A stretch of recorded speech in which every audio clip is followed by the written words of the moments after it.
Assalamualaikum warahmatullahi wabarakatuh. Matur suwun atas waktunya. Pertanyaan pertama di luar tema, kaitannya tentang bid'ah. Ini sebenarnya pertanyaannya agak sensitif, karena kita juga sering menolak atau sering risih ketika dengar tentang bid'ah. Ini yang jadi pertanyaan saya, bid'ah itu ada nggak tahu? Kemudian hal-hal apa saja yang bisa menjadikan bid'ah itu, kemudian kira-kira hukumnya apa sebenarnya bid'ah itu? Apakah itu hukum sendiri atau berdiri sendiri atau bagaimana? Itu satu. Kemudian yang kedua, yang sesuai dengan tema tadi, bab haji. Nah, bab haji ini berkaitan dengan apa? Ini apakah haji ini harus dalam keadaan suci, artinya harus dalam keadaan memiliki wudhu terus atau tidak?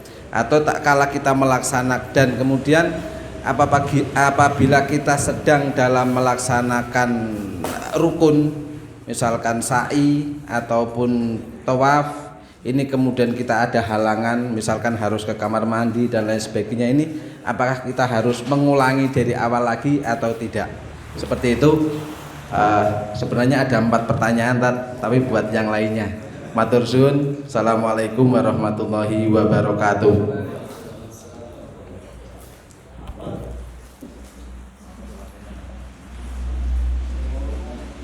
Gitu ya. Pertanyaan yang pertama, masalah bid'ah. Tadi sudah uraian pertanyaan sudah dijelaskan. Yang pertama, masalah bid'ah. Apakah bid'ah itu sebenarnya ada atau tidak? Jawabannya iya, bid'ah itu ada. Bid'ah itu ada. Karena memang bid'ah itu sudah disabdakan pada zaman baginda Nabi, kullu bid'ah dhalalah wa kullu dhalalah finnar. Semua bid'ah itu sesat, dan semua kesesatan itu di neraka. Akan tetapi ya, ulama membagi bid'ah itu menjadi 2 bagian. Ada namanya bid'ah yang sayyi'ah atau bid'ah yang muharramah. Ada kalanya bid'ah yang mubahah atau bid'ah yang hasanah. Ada bid'ah yang buruk, ada bid'ah yang jelek. Setiap perkara yang diada-adakan tidak ada pada zaman Rasulullah itu namanya bid'ah. Itu ya. Jadi kalau kita mau lepas dari bid'ah secara 100% tidak mungkin, saya katakan. Makanya ulama bijaksana dengan keilmuan dan kebijaksanaannya mengatakan bid'ah dibagi 2. Ada bid'ah yang bagus, hasanah, ada bid'ah yang jelek atau sayyi'ah. Saya contohkan, HP itu sudah ada pada zaman Rasulullah belum? Belum kan? Bid'ah. Pakai kalender jadwal sholat, itu zaman Rasulullah sudah ada belum? Belum. Sekarang sudah pakai jam tangan atau jam di HP atau jadwal sholat, itu bid'ah lagi. Ya kalau mau nggak bid'ah berarti kamu harus tahu fikih. Masuknya sholat duhur, zawalus syamsi, tergelincirnya matahari. Habisnya sholat duhur, idza sorob dilu syai' mitla ini, ketika bayang-bayang sesuatu itu sudah setara. Mitlahu, setara, bukan mitla ini. Idza sorob dilu syai' mitlahu.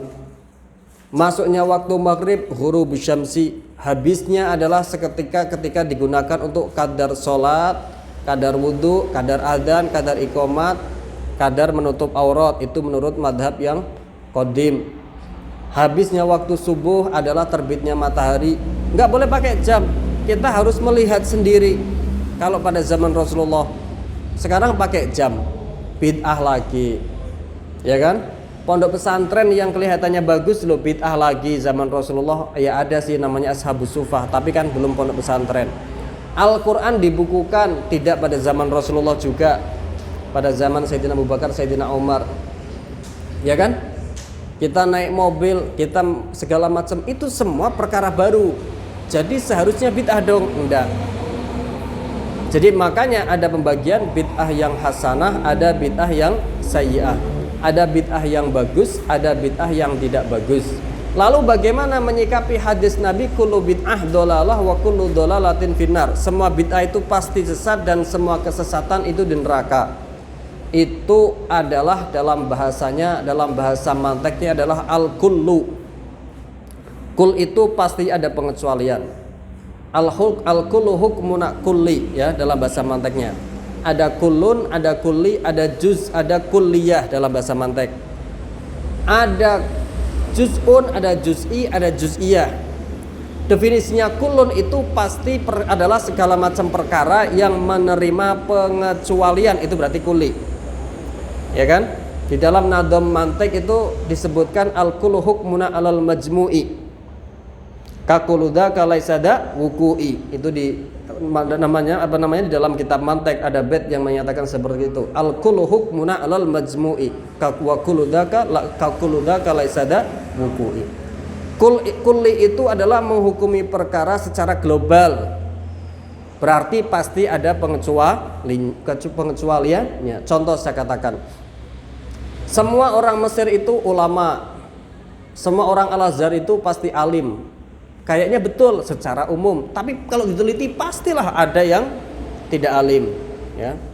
Semua ahli tarim itu orang-orang soleh, ya pastinya itu namanya secara keseluruhan global, ya kan? Atau diteliti semua yang hadir di sini itu adalah apa namanya, para ustadz atau orang yang suka ilmu. Ada nggak pengecualiannya? Nggak suka ilmu tapi kebetulan lewat, ada nggak? Atau kebetulan lewat dan suka ilmu, ya lain cerita. Ini contoh saja.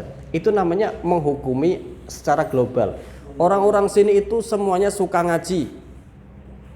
Ada nggak yang nggak suka?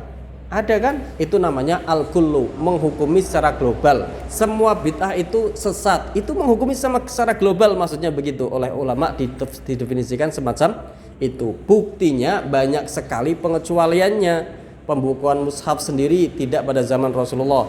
Penulisan hadis pada zaman Rasulullah yang namanya menulis hadis itu nggak berani karena takutnya serupa dengan Al-Quran. Tetapi faktanya kalau tidak ditulis nggak sampai ke kita, ya kan? Penulisan hadis, kalian semua yang selalu bertendensi sama hadis, jasanya siapa? Kalian bisa membaca hadis itu, ya kan? Jasanya orang-orang setelah Rasulullah, yang mana pada zaman Rasulullah belum ada penulisan hadis. Hadis itu dihafal. Pada zaman itu hadis itu dihafal, bukan pada zaman ditulis itu setelah zaman belakang-belakang, setelah orang-orang yang hafal Quran, hafal hadis mulai berkurang, ya kan? Terus banyak sekali ya perkara-perkara yang tidak zaman Rasulullah itu ada, tetapi setelah ada pun dianggap perkara bagus. Makanya ada bid'ah, ulama itu membagi, ada bid'ah hasanah, ada bid'ah sayyi'ah. Ada bid'ah yang bagus, ada bid'ah yang tidak bagus. Adapun hadis kullu bid'ah dolalah itu adalah kulli, perkara kulli.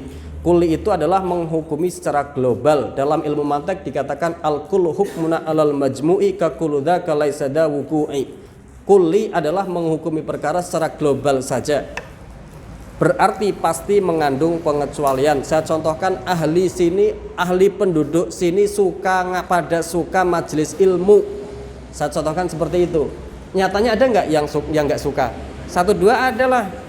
Penduduk sini, orang kampung sini semuanya ramah-ramah. 1-2 ada yang nggak ramah nggak? Adalah. Penduduk sini semuanya orangnya dermawan. Ada nggak yang nggak dermawan? Adalah. Itu contoh menghukumi secara global.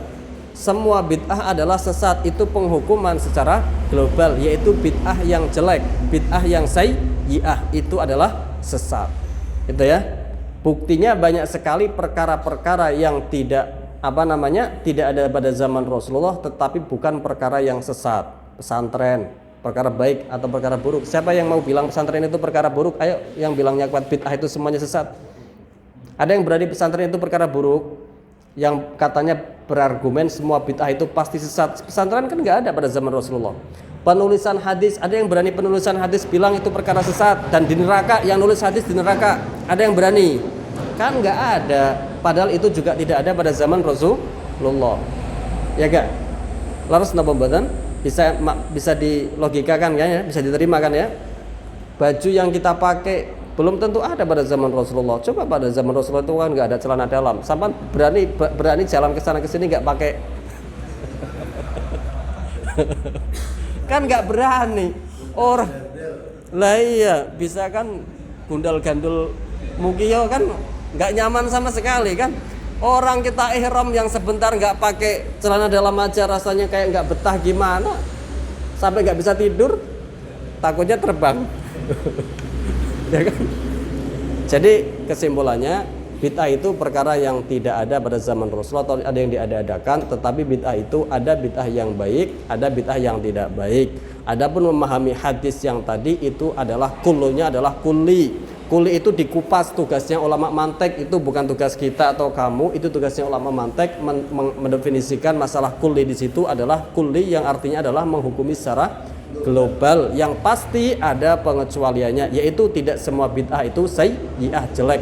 Buktinya zaman sekarang banyak sekali perkara-perkara yang tidak ada zaman Rasulullah tetapi merupakan perkara bagus. Contohnya membuat majelis ilmu, membuat apalagi pondok pesantren, ya kan, membuat pondok pesantren. Contohnya lagi itu pembukuan masjid, pembukuan hadis sendiri tidak ada zaman Rasulullah, penulisan mushaf sendiri tidak ada pada zaman Rasulullah.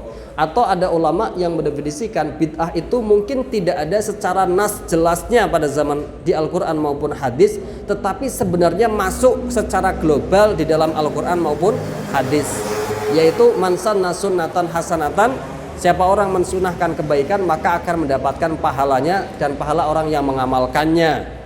Siapa orang mensunahkan sunnah keburukan, membuat contoh-contoh keburukan atau amal-amal keburukan, maka dia akan mendapatkan dosanya dan dosa-dosanya orang yang mengamalkannya. Berarti itu kan ada pintu, ada celah amalan-amalan baru yang juga bagus walaupun tidak diadakan pada zaman Rasulullah Shallallahu Alaihi Wasallam. Itu kan juga hadis Nabi, man sanna sunnatan hasanatan, siapa orang membuat sunnah kebaikan, itu juga hadis Nabi kan. Berarti baginda Nabi sendiri sebenarnya sudah membuka pintu ada amalan baik yang sebenarnya tidak dilakukan pada zaman itu dan mungkin nanti akan berkembang pada zaman-zaman setelahnya. Kan soalnya seperti itu ya kan? Ya. Kira-kira bisa dipahami apa dereng? Bisa ya. Itu masalah bid'ah. Jadi saya kira nggak perlu seberapa, kita saling menghormati aja lah. Kalau kamu keyakinannya seperti itu ya amalkan buat diri kalian sendiri. Keyakinan saya seperti ini, kita tetap saling menjaga, saling menghormati saja. Kiblatnya masih sama, Al-Qur'annya masih sama, nabinya masih sama, sholat 5 waktunya masih sama. Kenapa cari perbedaan perkara yang sedikit seperti itu? Kalau kamu merasa punya dalil, kami juga punya dalil, maka sebaik-baik orangnya, maka yang terbaik kalau sama-sama punya dalil ya saling menghormati. Selesai sudah, ya enggak? Yang kedua apa tadi?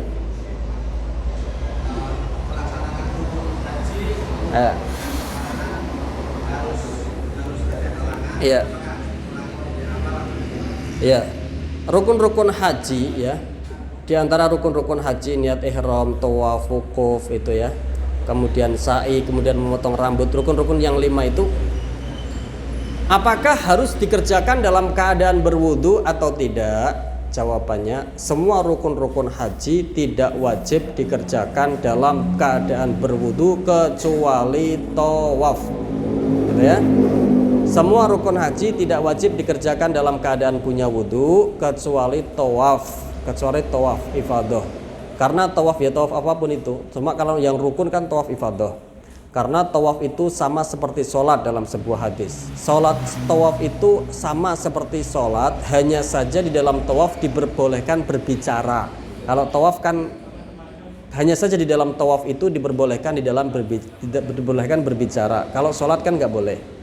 Tetapi sama-sama diwajibkan harus punya wudu. Kalau sa'i tidak punya wudu nggak apa-apa. Wukuf di Arafah tidak punya wudu nggak apa-apa.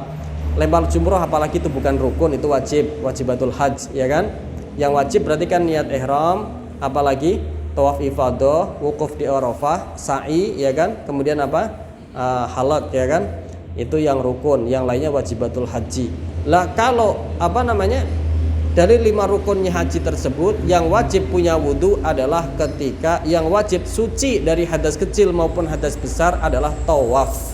Itu pun tawaf masih berbeda dengan sholat. Kalau sholat, di tengah sholat wudhunya batal keluar angin, maka dia harus wudhu dan mengulangi sholat lagi dari awal menurut pendapat yang muktamad madzhab Imam Syafi'i, begitu kan?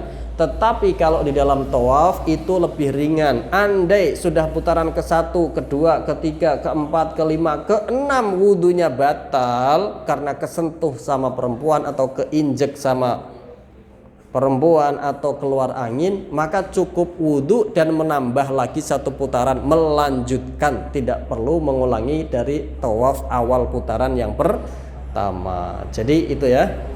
Jadi ya memang kita itu dianjurkan setiap saat memiliki wudhu. Tapi kan pertanyaannya secara fikih, yang wajib suci dari hadas kecil dan hadas besar itu apa? Tawaf tok. Rukun-rukun yang lain tidak wajib dikerjakan dalam keadaan punya wudhu maupun punya suci dari hadas kecil maupun dari hadas besar. Walaupun dianjurkan dalam keadaan suci. Begitu ya. Kiranya sudah cukup jelas ya. Ustaz.